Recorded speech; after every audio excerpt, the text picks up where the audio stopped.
ಕಳೆದ ಚುನಾವಣೆಯಲ್ಲಿ ನಾಡಿನ ಜನತೆಗೆ ಕಳೆದ ಚುನಾವಣೆಯಲ್ಲಿ ನಾಡಿನ ಜನತೆಗೆ 5 ಗ್ಯಾರಂಟಿಗಳ ಭರವಸೆ ಕೊಟ್ಟಂಥದ್ದೇನಿದೆ, ಭರವಸೆಯನ್ನು ಈಡೇರಿಸ್ತಕ್ಕಂಥದ್ರಲ್ಲಿ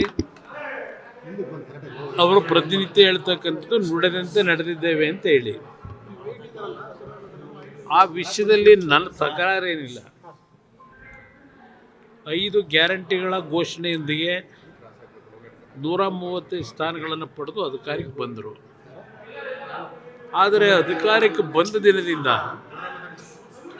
ಗ್ಯಾರಂಟಿಯ ಯೋಜನೆಗಳ ಬಗ್ಗೆ ಚರ್ಚೆ ಮಾಡಿದ್ದು ಹೊರತುಪಡಿಸಿ ಅವರಿಂದ ಮತ್ತಿನ್ಯಾವುದೇ ನಾಡಿನ ಅಭಿವೃದ್ಧಿಗೆ ಪೂರಕವಾದಂಥ ಕಾರ್ಯಕ್ರಮಗಳನ್ನು ನಾವು ಕಾಣಲಿಲ್ಲ.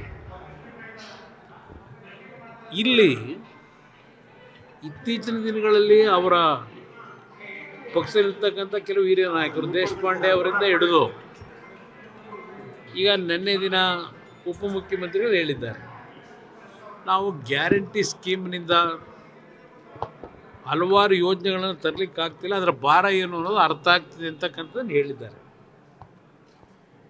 ನಾನು ಅದನ್ನು ಸಹ ಭಾರ ಇದೆ ಅಂತಕ್ಕಂಥದ್ದು ಹೇಳಲ್ಲ. ಸರ್ಕಾರದಲ್ಲಿ ಒಂದು ಆಡಳಿತದ ಬಿಗಿ ನಿಲುವಿದ್ದಿದ್ರೆ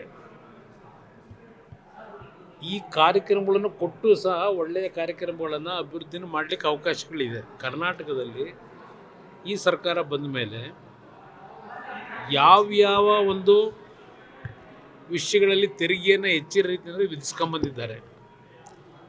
ಸರ್ಕಾರದ ಖಜಾನೆ ತುಂಬಿಸ್ಲಿಕ್ಕೆ ಇದೇ ಜನತೆಯ ಮೇಲೆ ಯಾವ 5 ಗ್ಯಾರಂಟಿಯನ್ನು ಉಪಯೋಗ ಮಾಡ್ತಾ ಇದ್ದಾರೆ ಜನ, ಅದೇ ವರ್ಗದ ಜನರ ಮೇಲೇ ಹಲವಾರು ರೀತಿಯ ತೆರಿಗೆಗಳನ್ನು ಹಾಕಿ ಸರ್ಕಾರ ಮತ್ತೊಂದು ಕಡೆ ದೊಡ್ಡ ಮಟ್ಟದಲ್ಲಿ ಹಣ ಸಂಗ್ರಹ ಮಾಡಿದ್ದಾರೆ.